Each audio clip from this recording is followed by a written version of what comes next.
see the data? What do you mean by that? Let's know about it more. So here we are presenting you the guidelines of data visualization. I am Kavita. Myself, Ritika. Let's know our background. I started my career as a web application developer. I have more than 8 years of experience in IT industry. Working in multinational corporations has given me exposure to the world of global business processes. Though I have worked in the IT domain, the kind of work experience I have gave me an opportunity to understand importance of analytics as a backbone of any growing business. I grew so much interest in the field of analytics that I pursued master degree in data science and business analytics from UNC Charlotte. After completion of masters, I joined Genpact as a data analyst and engineer. Now I lead a data analytics project in investment management domain. I work on data modeling and data visualization. Myself, Ritika Mitra. After having a computer science engineering bachelor's degree, I worked in the world of information technology for 8 years in the domain of banking and financial sector. While working in various applications which used various databases and technologies, I started growing interest in the world of information and data. My love for data led me to pursue and complete my master's in data science and business analytics from University of North Carolina, Charlotte. I have been working in the banking and financial sector for around 8 years on various products like points redemption, loan management system, electronic fund transfer, and recently I worked in the project for Wells Fargo on HR employee data. So this would be my contact information if anybody of you wants to reach me out. I would like to thank organizers for giving us the opportunity to present our idea.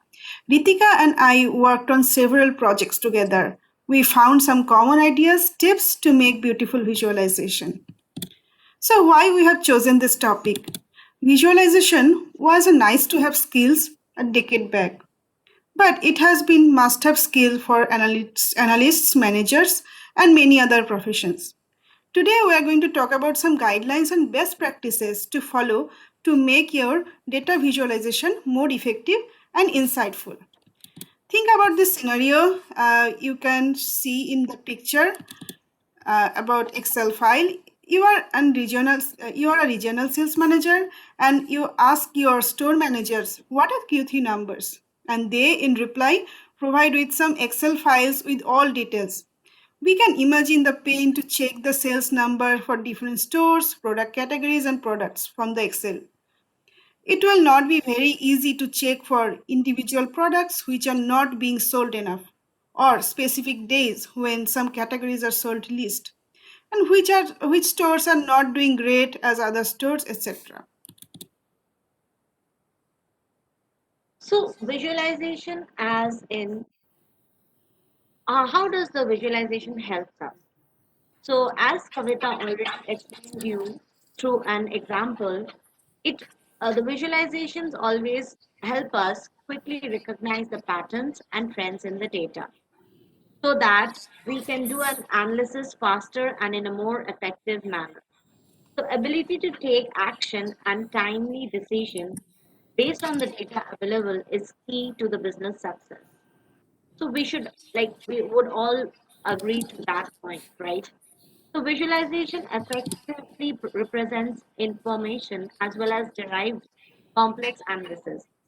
Like in the example provided by Kavita, the manager could quickly identify the patterns and understand the areas which he needs to concentrate on and improve on based on the visualizations which were provided to him. So Ritika explained why do we need visualization. So while the power of data visualization does not need more explanation, it's very important for us to know how to utilize the power of it to make it more effective to tell a story. Here we'll discuss some basic guidelines, but before that, let me tell you data visualization can be of two types. One is exploratory and another is explanatory. One type allows viewers to explore data, and the other type communicates insights quickly and clearly.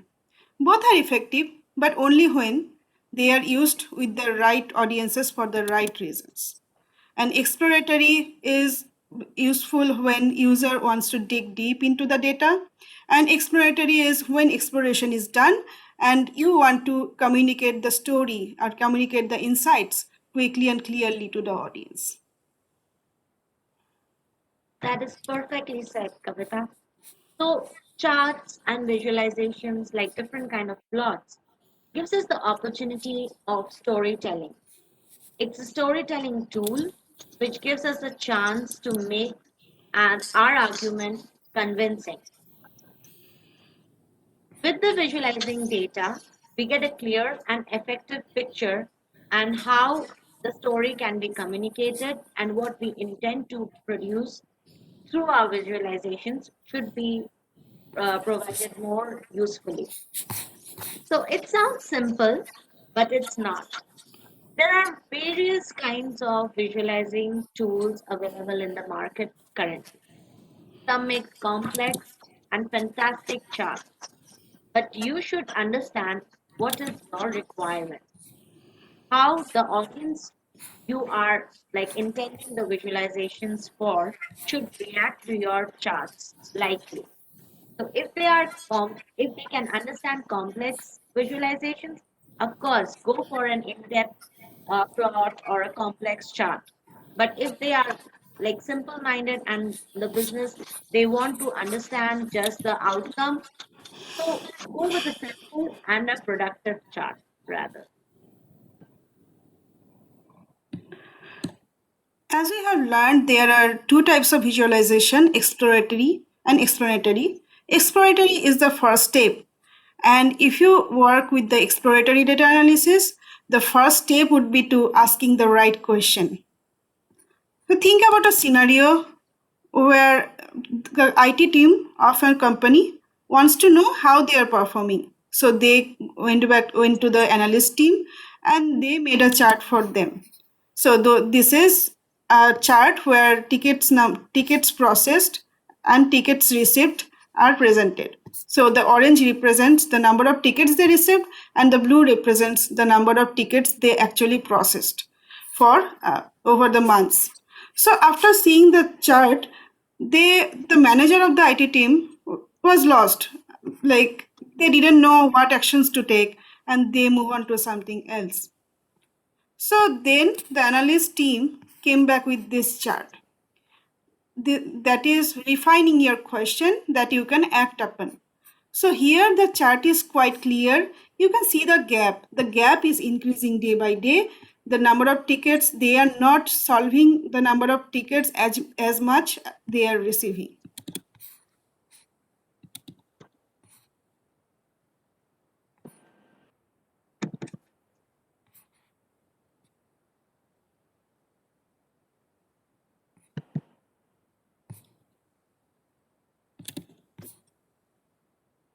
Sorry for the technical problem. I'm trying to reopen the presentation.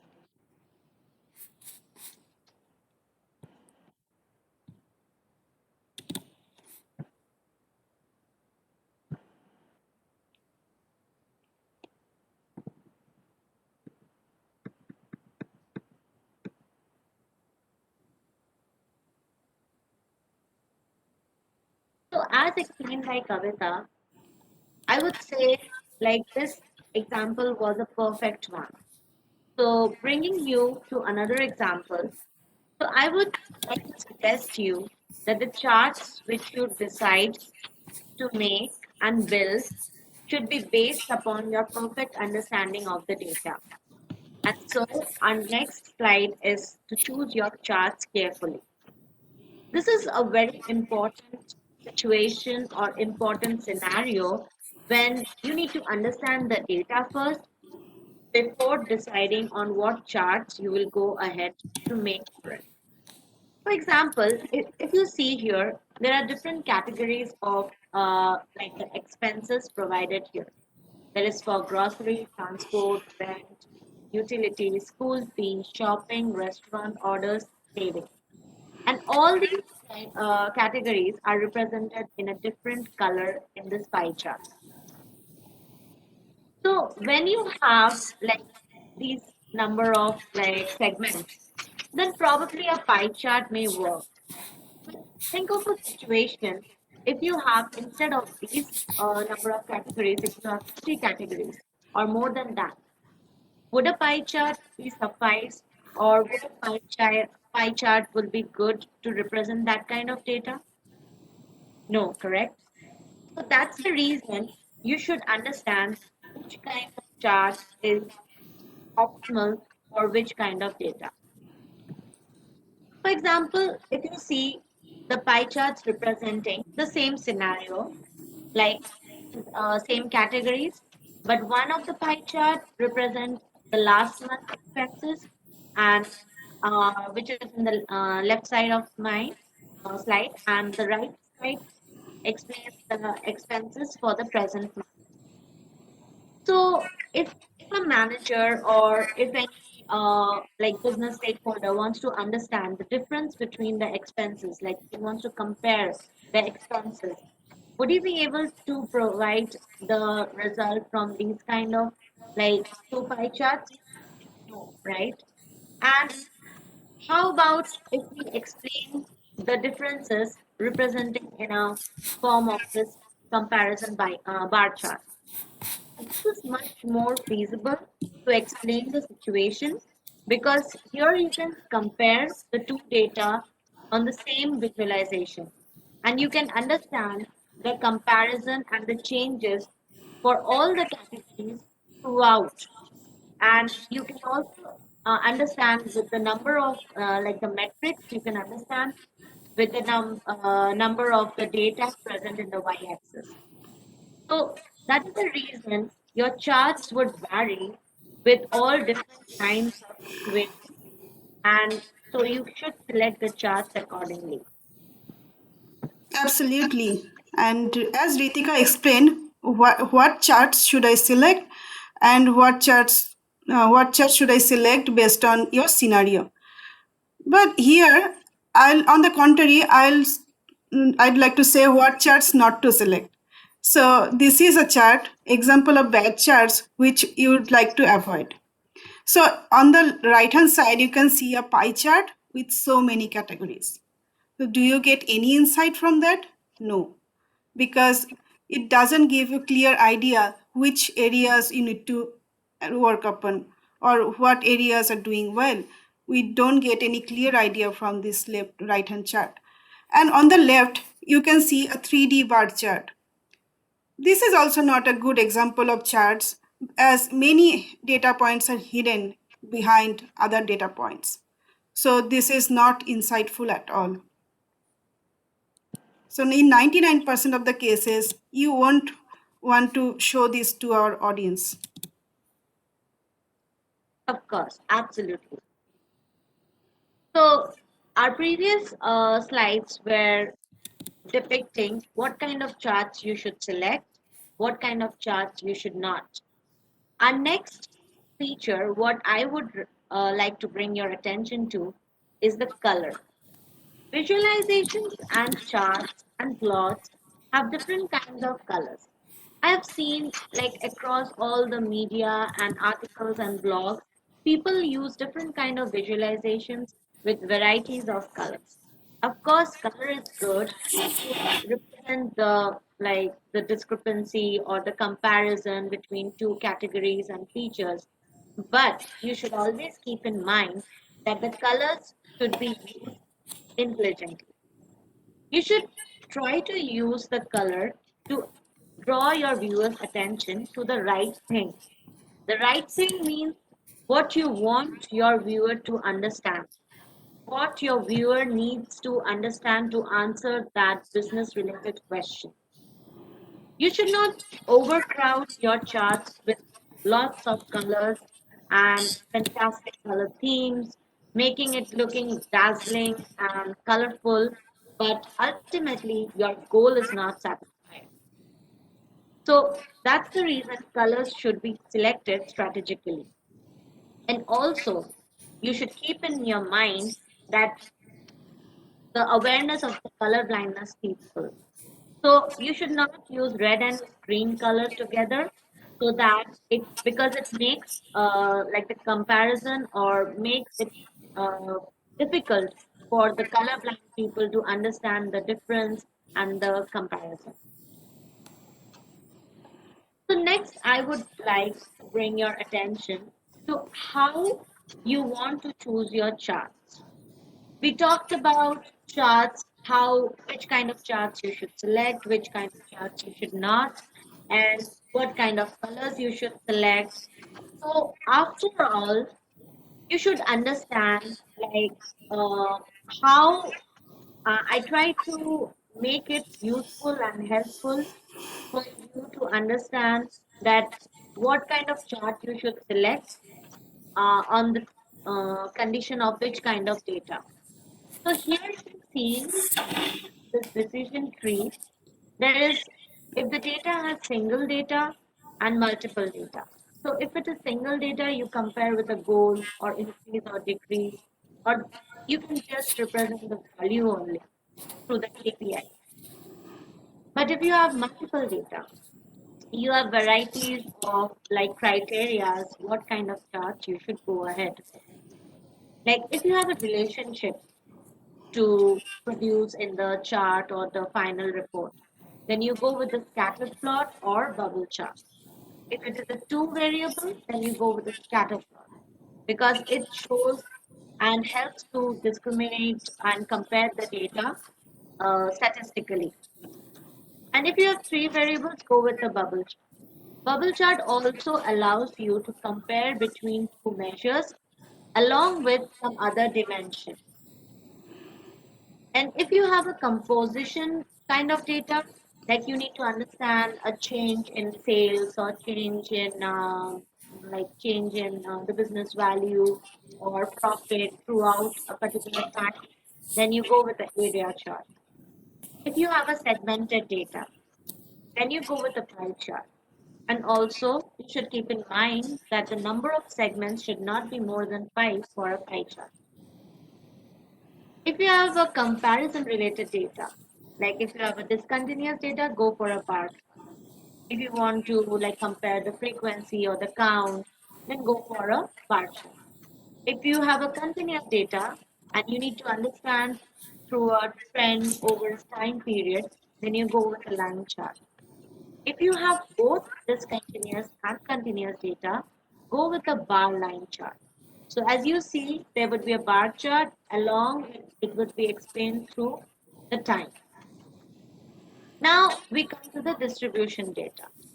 If it's a process you need to understand, then go with a funnel chart. If it's a geographical data, go with the maps. You can segregate it with country or state or any like more distributed formula. Then if you have a volume related data and the data is hierarchically organized, can be hierarchically organized, then you can represent it through an heat map where the colors would be like significant to show the difference and the increase and decrease in the hierarchical manner. If you have a statistical data, go with the box plot. So these are the most commonly used visualization charts, which you have to, or like at any point of your business question, you need to answer to. And you can do it only if you understand the data, the features, and how the features are related to each other. Absolutely. So, knowing your audience is another important factor. Keep in mind who are your audiences while developing a visualization, a dashboard, how you provide them to use the information. So we need to think about what are they looking for? What type of decisions do your viewers make?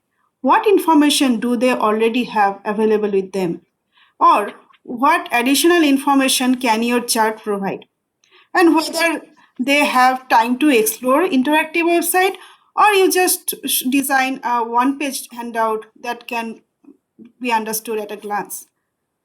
And also, there is another important thing, understanding the domain.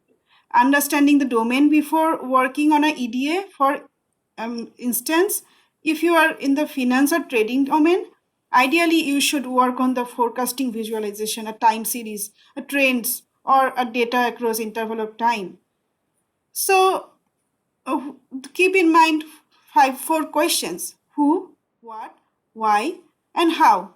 Who are your audiences? What information are useful? Why the information might be interesting and important? And how you are going to communicate it with the user.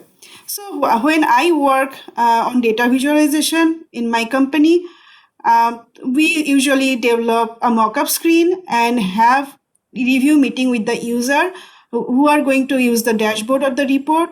So we have regular meetings with user to know inputs from the user. That way we come to know what are important for the audience that we might miss sometimes.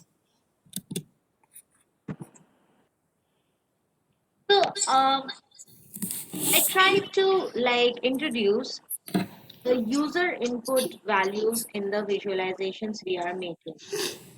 So in most of the tools what are available in the market right now for visualization, you can use user inputs. So if you see in these charts, you can select this month, this map data, and there is the total orders being sold. This is for a business question, and all the data are like month wise, location wise, and the data all is for one business question. So, three visualization charts for a single question: how the sales is increasing month wise in different kind of locations for different months depending on the user's interest. So if a user wants to understand for a specific month, then he can use this slider input for increase showing that kind of data. For a specific location, it's the same. He or she can select the data for that particular state or region depending on his use case. So your visualizations, it should be ideal so that they can be able to take the user's input and they can change accordingly. Because you never know, maybe a business question, what you have developed your charts on may increase, may get updated after few days or may increase or decrease depending on the data limit. So my this slide is kind of related to the previous slide. So the measures, what you need to decide, what the users should decide on, should be relevant.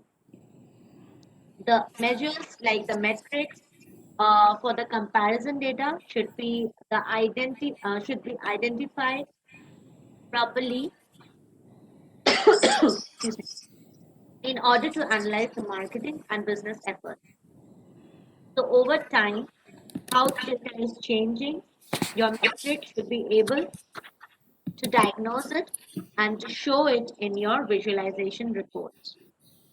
So I found in one of the article, your visualization should be simple, standard, and scalable. Simple means your visualization should not be like very fantastic, or it can be fantastic, but it should be simple enough so that the user or the end user or the stakeholders can understand it.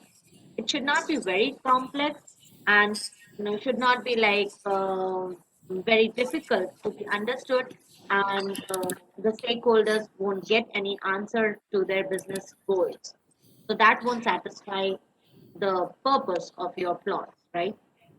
And it should be standard. Standard means it should be understood properly in layman's language for all the business users. And it should be scalable. Scalable means, as I already discussed, it should be flexible enough to adopt like more amount of data or less amount of data accordingly if the business question or the data limit increases or decreases. Now we have discussed about exploratory data analysis. We are done with exploration of data. Now it's time to communicate the exploration, the findings to our end users. So storytelling is very important. Think about a scenario where an analyst made a report with several pages, but there is no story to tie them together. It will be very easy for your audience to say, that report looks great, but we'll move on to something else and we'll forget about the report. I would say that would be a failure as an analyst. Data without a story might not be interesting. A story can bring life to the data. We need to think about how we are leveraging that power while communicating with data. It's not about just showing data, rather articulating a story through voiceover or text to guide the audience to interpret the data. We shouldn't let the user keep guessing what might the data mean. And why is it important? Because data means numbers, and numbers are always boring. So story to guide the users is very important. Yeah, that's all from our side. We'd like to answer questions if you have any.